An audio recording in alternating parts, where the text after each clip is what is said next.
Gente, agora que tem 62 anos, chegou para vocês na emergência um sintoma extremamente comum. Chega para vocês com piora da tosse, tosse produtiva, piora da sibilância e dispneia 2 dias. O paciente de antecedente é um paciente tabagista DPOC, faz uso de broncodilatador inalatório, então está numa situação extremamente comum. Um paciente DPOC que chega lá com tosse e dispneia.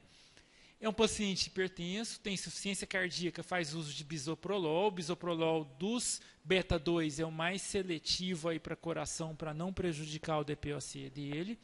Faz uso de enalapril, de digoxina, espironolactona, medicações típicas para insuficiência cardíaca congestiva. Fazia uso de furosemida, ele parou por conta própria porque ele achou que ele estava urinando demais. Ele tem uma doença renal crônica já no estadio 3A, uma creatina basal de 1,5 que dá um clearance para ele na fórmula de CKD-EPI de 50, e é um paciente dislipidêmico em uso de simvastatina. Um paciente típico, então, que está na emergência de vocês. No exame físico ele está em bom estado, ele é pletórico como esperado por um DPOC, hidratado, está taquipneico, febril consciente orientado, o pulmão dele está sibilando e roncando, taquipneico, saturando baixo. Frequência cardíaca, ele é beta-bloqueado e usa digoxina, está um pouco hipertenso, tem o fígado a 2 centímetros do rebordo costal e está um pouco inchado. Então aqui eu vou fazer exames básicos para ele na chegada. O que eu tenho num DPOC?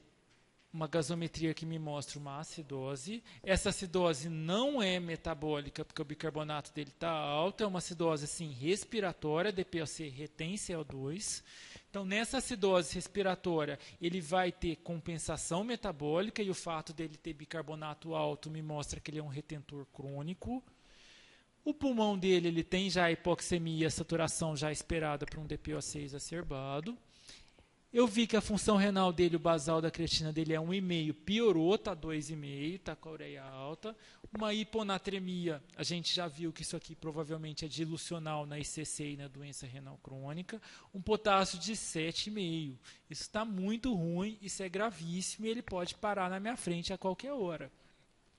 Cálcio normal, glicemia normal, lactato normal, um hemograma aí tendendo aí a hemoglobina alta mesmo, né, uma leucocitose. O raio-x dele tinha cardiomegalia, sinais de DPOC, não tinha velamento pneumônico e uma urina com uma densidade baixa, um rim não concentrando, sem proteinúria, não me sugere glomerulopatia, sem hematúria, mas com 2 cruzes de M-pigmento.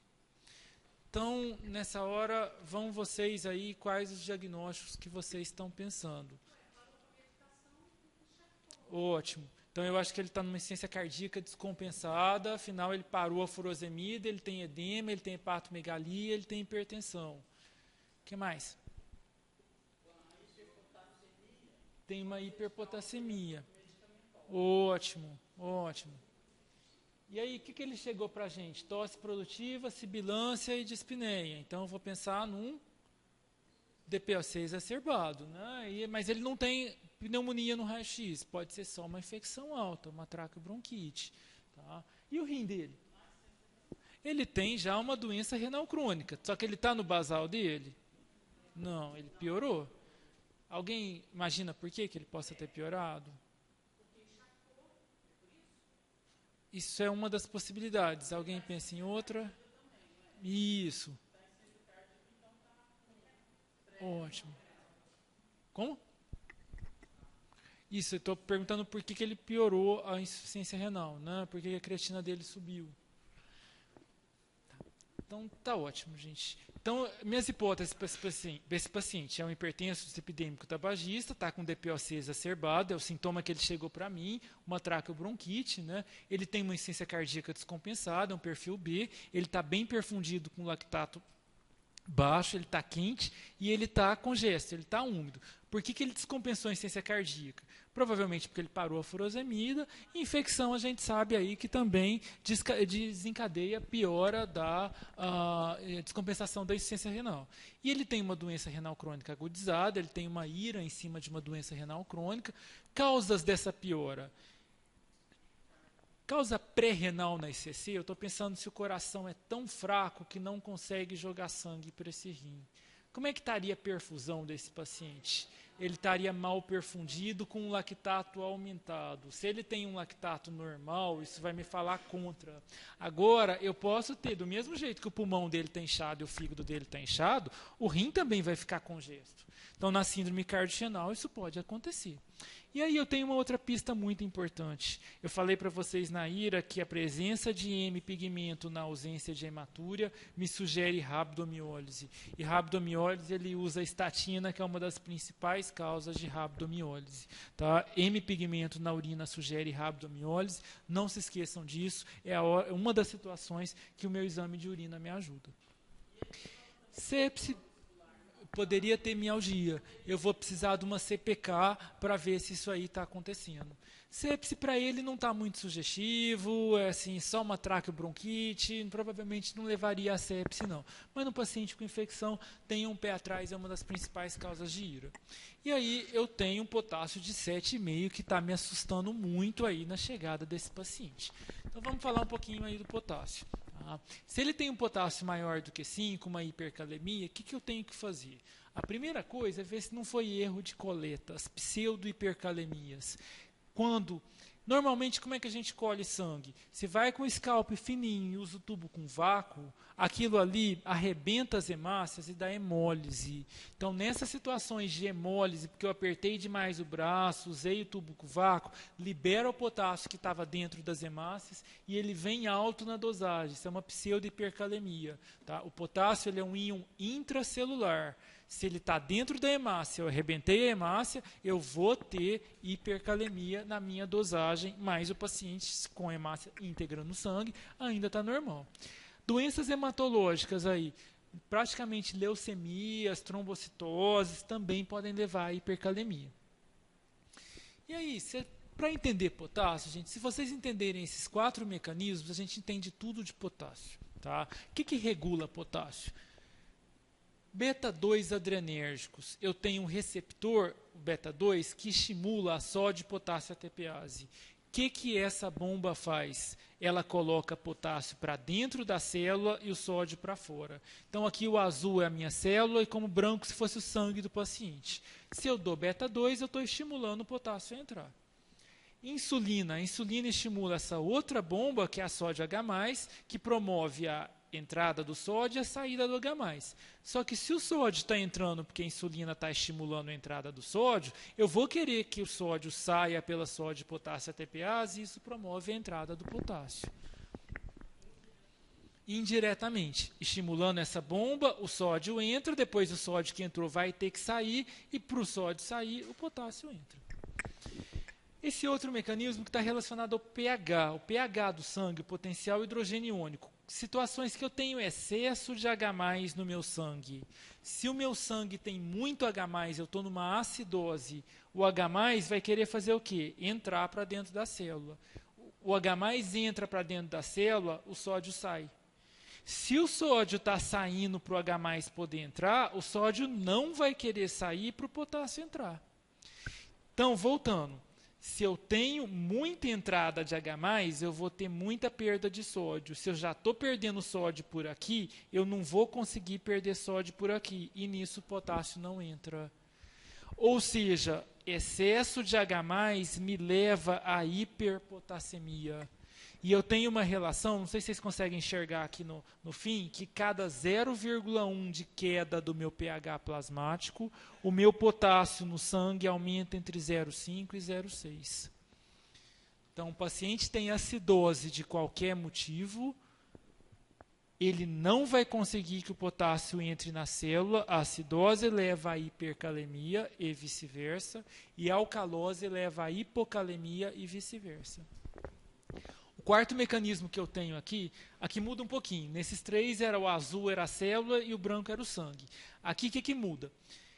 Essa célula aqui é a minha célula tubular. Aqui está o meu túbulo, por onde está descendo a minha urina, ela está sendo jogada fora. O que a minha célula tubular faz? Reabsorve ou secreta substâncias para a urina. Então, se eu tenho aqui na minha urina, no meu filtrado, o que a aldosterona faz? Reabsorve sódio. Reabsorver é trazer da urina de volta para o sangue. E secreta H+ e potássio. Então, se eu tenho uma ativação de aldosterona, eu vou reabsorver sódio e vou excretar potássio na urina. Como é que fica o meu potássio no sangue? Fica baixo, exatamente. Se eu tenho muita aldosterona, eu secreto potássio e eu tenho hipocalemia. Se me falta aldosterona, eu não consigo secretar potássio, eu vou ter hipercalemia. Tudo bem nesses 4 mecanismos, gente? Isso aqui é importante para me entender o quê? Causa de hipo, causa de hiper, tratamento de hipo e tratamento de hiper. Então, se eu tenho um potássio alto, descartei pseudo-hipercalemia, eu vou ter 3 conjuntos de causas que elevam potássio. Ou ele não consegue entrar na célula, ou o potássio está sendo muito liberado intracelular, de dentro da célula, ou eu não estou conseguindo jogar o potássio fora. Tá? Potássio não conseguir entrar na célula. É aqueles mecanismos que a gente falou, nas acidoses de qualquer tipo, na falta de insulina, na somatostatina, o uso de somatostatina aí que vai ser um antagonista da insulina, e o uso de beta-bloqueador. Então, se o beta-agonista estimula o potássio a entrar, o beta-bloqueador não deixa o potássio entrar. Depois eu tenho situações que está liberando o potássio do intracelular. As situações de rabdomiólise, estourou a célula muscular, tudo que estava na célula muscular vai para o sangue do paciente. A mioglobina vai causar NTA e vou liberar potássio, vou ter hipercalemia. Então, rabdomiólise eu tenho uso de estatina, trauma, uso de cocaína, crise convulsiva, situações que eu vou ter lise muscular e eu vou pedir uma CPK para confirmar isso aí. Uso de despolarizante muscular, por exemplo, a succinilcolina, aquele sim que a gente usa para intubação, e o pavulon, são despolarizantes musculares. Lise tumoral, tem muita célula tumoral liberando potássio para o sangue. As anemias hemolíticas, isso aqui já é um pouco mais raro, hipertermia e síndrome neuroléptica maligna. Ou quando eu não consigo jogar esse potássio fora, porque o meu rim não está conseguindo fazer isso. Tanto na doença renal crônica, quanto na aguda, quando me falta aldosterona nesse meu rim. O IECA e o BRA bloqueiam o sistema renina-angiotensina-aldosterona, então isso aqui eu estou bloqueando a produção de aldosterona, vai me levar a um hipoaldosteronismo. As drogas que antagonizam a aldosterona, o diurético retentor de potássio é a espironolactona. A milorida vai agir no mesmo receptor da espirono e outras drogas que também inibem essa excreção renal de potássio. Trimetoprim, anti-inflamatório e digital. O que é o problema de ter potássio alto? Cardíaco. É o problema do paciente fazer uma arritmia e ter uma parada cardíaca na minha frente. Então, aqui é a evolução de um eletro de um paciente com hipercalemia. Isso aqui seria um eletro normal, de um paciente com calemia normal, onda P QRST. À medida que eu vou aumentando o meu potássio, o que vai acontecendo? A minha onda T vai ficando apiculada, a minha onda P vai ficando aplainada, aumenta o meu intervalo PR. Oi? A onda P é aplainada, aumenta o meu intervalo PR. A T está cada vez mais apiculada, eu vou ter depressão do ST, até que vai chegar uma hora que o meu QRS vai começar a largar, a P vai sumir. Isso aqui parece o que vocês viram? Uma TV, uma taquicardia ventricular. É o que a gente chama de padrão sinusoidal, e confunde mesmo. Isso aqui eu confundiria com uma taquicardia ventricular. Na verdade, se eu corrigir esse potássio que está muito alto, eu vou ter melhora um estreitamento desse meu QRS. Isso aqui, gente, é mais ou menos, viu? Eu posso ter pacientes que às vezes está com potássio mais alto e tem uma alteração mais discreta, ou eu posso ter um paciente que é ao contrário, com uma alteração leve já tem alterações mais graves. O que muda? Nas hiperpotassemias agudas, essas alterações começam a ser mais precoces, mais evidentes. O paciente que já tem uma hiperpotassemia crônica, ele acaba se adaptando, isso sendo menos evidente. Tá? Mas mais ou menos, e esses achados vocês têm que reconhecer no eletro de um paciente. Então, tratamento.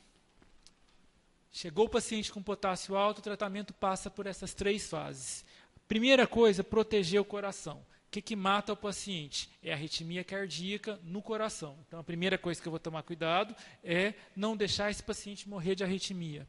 Depois, posso jogar o potássio para ele, para o intracelular, e eu vou ter que tirar o potássio do organismo do paciente que está com excesso de potássio. Para estabilizar a membrana cardíaca, eu tenho gluconato de cálcio. O cálcio aí vai ser o antídoto para essa hiperpotassemia. Rapidamente ele já começa a fazer ação. Cuidado no paciente com intoxicação digital, porque eu posso ter problemas aí a hora que eu infundo o cálcio. Proteger o coração do paciente, vamos pegar esse potássio que está no sangue e vamos jogar para dentro da célula. Eu tenho 3 medidas: bicarbonato, solução polarizante e o beta-2 agonista.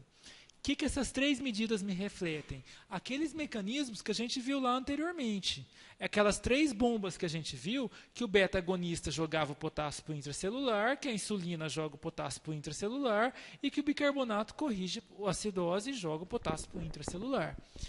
Então, o que são essas medidas? São medidas rápidas. Olha, em 15 minutos eu já consigo pegar o potássio que está no sangue e colocar ele para dentro da célula.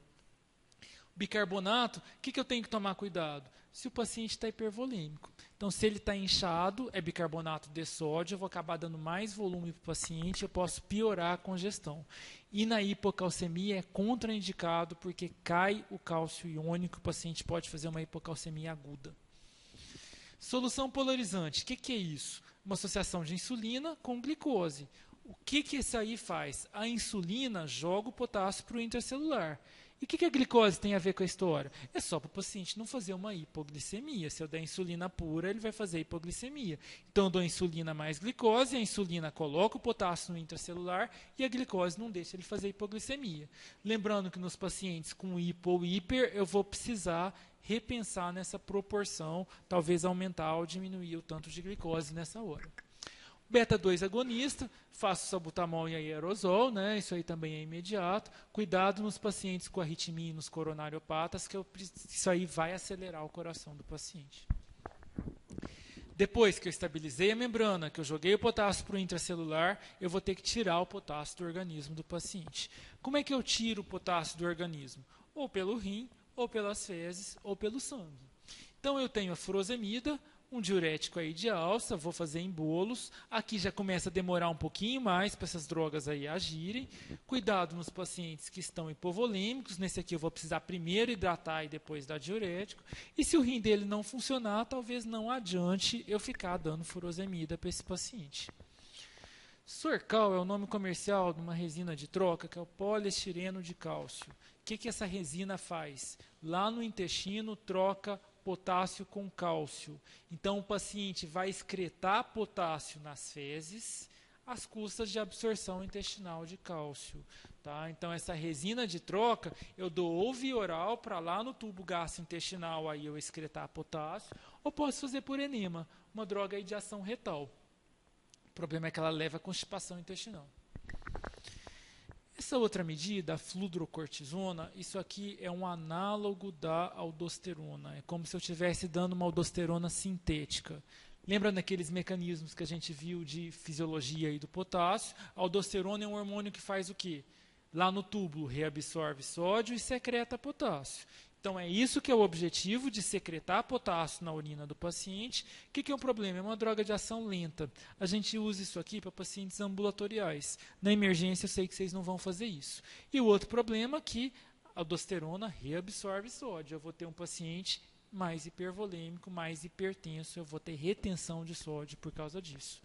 E, por fim, a diálise. A gente falou na aula de IRA e de doença renal crônica que a diálise eu faço para hiperpotassemia refratária. O que é o problema? Até eu achar um nefrologista, passar um catéter, conseguir um funcionário, ligar as máquinas, isso são horas. Tá? Então, vocês vão precisar se virar com essas medidas potássio para o paciente. Então, aí depende. Você tem um paciente com hiperpotassemia grave, está parando, está morrendo por causa do potássio, faça tudo. Tá? Se ele tem uma hiperpotassemia leve, vou fazer o eletro. O que me manda aí é o eletro do paciente. Se não estiver tendo repercussão ou pouca repercussão, Vamos ver, será que não era só uma acidose, e aí eu corrigindo a acidose isso vai melhorar? Será que não era falta aí de insulina, porque estava com a glicemia muito alta e só dando insulina vai consertar? Eu vou ver caso a caso. Se tiver muito alto, faça tudo de uma vez. Então, no nosso paciente, a última hipótese diagnóstica era hipercalemia a esclarecer. Então, agora vocês já sabem identificar as causas da hipercalemia. Ele usava beta-bloqueador, usava inibidor de ECA, usava digoxina, diurético retentor de potássio, ele parou com a furosemida, que era quem espoliava potássio, ele já tem um rim alterado que vai estar retendo potássio. Então, achei várias causas para a hipercalemia. Tem mais alguma? Tem. Ele tem uma acidose, cada 0,1 de pH, o potássio no sangue sobe entre 0,5 e 0,6. Ele ainda piorou ainda mais a função renal e ele está liberando o potássio do intracelular, que ele está numa situação de rabdomiólise. Então, mais uma vez, gente, nunca fiquem satisfeitos com uma única causa. Tá? Pode ser que o paciente tenha várias causas contribuindo para isso. Na hipercalemia, na insuficiência renal aguda, na doença renal crônica, sempre pensem que pode ter mais de uma causa levando àquele distúrbio. Condutas, então. O que eu vou fazer com esse paciente? Vou internar, pelo amor de Deus, vocês não vão mandar esse paciente embora, né? Vou tirar as drogas que elevam potássio, enalapril, espironolactona digital, bisoprolol. Vou traçar um eletro, as alterações sugestivas da hipercalemia eu reverto com gluconato de cálcio. Vou corrigir a acidose respiratória dele, é um DPOC exacerbado, então ele vai precisar de broncodilatador. Vou fazer solução polarizante para jogar o potássio para o intracelular. Vou dar a furosemida para espoliar potássio, ele está inchado, aí, ele está hipervolêmico para compensar essa insuficiência cardíaca. Vou fazer a resina de troca. E aí vem a pergunta que você me fez. Faço tudo? Está 7,5 de potássio, né, gente? Eu vou fazer tudo para esse paciente. Depois eu vou traçar um novo eletro, ver se agora, depois do gluconato, ele melhorou daquelas alterações. E depois vou pedir um novo potássio. Não respondeu a nada, diálise. Tá? Nesse caso aí ele não precisou de bicarbonato, eu evitei porque ele estava bem hipervolêmico, eu ia descompensar mais a insuficiência cardíaca dele, e não precisou de diálise porque ele respondeu essas medidas. O que mais que eu vou fazer com esse meu paciente? As medidas para DPOC exacerbado, antibiótico, corticoide, broncodilatador. As medidas para insuficiência cardíaca descompensada, basicamente o diurético, restrição de sódio e de água. Avaliar o vasodilatador EV, provavelmente aqui ele não ia precisar. O IECA eu tenho que tirar, piorou a função renal, eu tenho que tirar o IECA, então eu vou trocar por hidralazina e nitrato. E eu fiz o diagnóstico de rabdomiólise. Vou ter que parar a estatina, ver uma CPK, e aí vocês vão me perguntar, a creatina dele vai piorar? Não sei. Se ele ainda estiver liberando mais mioglobina, pode ser que piore e ele precise de diálise. Pode ser que tenha sido uma rabdomiólise leve e a creatinina vai empacar nisso aí. Não dá para saber. Próxima pergunta. E aí? Vou liberar esse paciente para casa, agora ele está bom. Vou voltar esse tanto de droga que a gente tirou dele? É uma dúvida que com certeza vai passar na cabeça de vocês. Não? Então, vou reintroduzir as drogas? Provavelmente, o que é de bom senso, gente? Reintrodução gradual. Não vou reintroduzir todas, vou ver o que é mais importante para ele. Provavelmente não vai dar. Tá? Então, isso aí, depois que consertar, eu vou ter que discutir ambulatorialmente com quem começou, risco-benefício. Dislipidemia altíssima, doença cardiovascular instalada, será que não dá para dar uma dose menor? Será que não teve alguma coisa que precipitou essa rabdomiólise além da estatina? O mais comum é associar a estatina com fibrato. Então, isso aí que é uma coisa para ser discutida depois ambulatorialmente. Na emergência, o que eu quero de vocês? Se for reintroduzir as drogas, vá com calma, começando pela mais importante, tá? Vendo se as coisas de base já foram retiradas. Se está na dúvida, não reintroduz, chama o médico desse paciente, mas a gente vai talvez reintroduzir em doses menores, avaliando o risco-benefício de cada uma delas. Orientar a dieta pobre em potássio, ele vai precisar fazer segmento com os especialistas, né? E uma reavaliação ambulatorial precoce.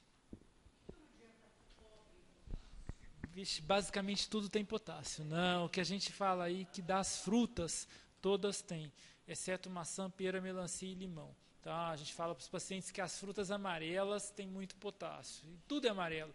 manga, abacaxi, banana, laranja, então tudo vai ter. Dos vegetais, a gente orienta cozidos, que a hora que você cozinha, cenoura, beterraba, isso aí já ferve, já tira bastante potássio do paciente. Tá? Isso aí tá aí de bom tamanho aí de comer, isso aí já. Pode. E aí, assim, maçã, pera são as que têm menos aí potássio. Só para a gente falar rapidamente para acabar a hipocalemia. Agora ficou mais fácil, né, gente? O potássio está baixo, por quê? Ou porque ele está entrando demais dentro da célula, ou porque eu estou perdendo pelo rim, ou porque eu estou perdendo fora do rim. Entrando demais dentro da célula, tudo que era tratamento da hiper virou causa da hipo. Alcalose metabólica, excesso de insulina, beta-2 agonista, tudo isso aqui era tratamento da hiper, virou causa da hipo. E se eu começo a tratar a anemia megaloblástica, que eu começo a fazer muito glóbulo vermelho, esses glóbulos vermelhos vão sequestrar o potássio ali para eles. Perda renal. De novo, que era causa, tratamento da hiper virou causa da hipo, diurético de alça, excesso de aldosterona, situações de hiperaldosteronismo aí, como tumores produtores, estenose de artéria renal. Lembrar do magnésio. O magnésio baixo está muito associado com hipocalemia. Algumas outras drogas também podem induzir lesão tubular perdedora de potássio. Perdas extrarrenais. Diarreias e fístulas digestivas, paciente aí que usa colostomia, ileostomia, vômitos laxativos, ou se eu tirei demais na diálise. Tá? Mais ou menos aí de bom senso, vocês já conseguem imaginar. Problema do potássio baixo, de novo, é o coração. Tá? Então, se na hiper eu tinha onda T apiculada, na hipo ela vai estar achatada.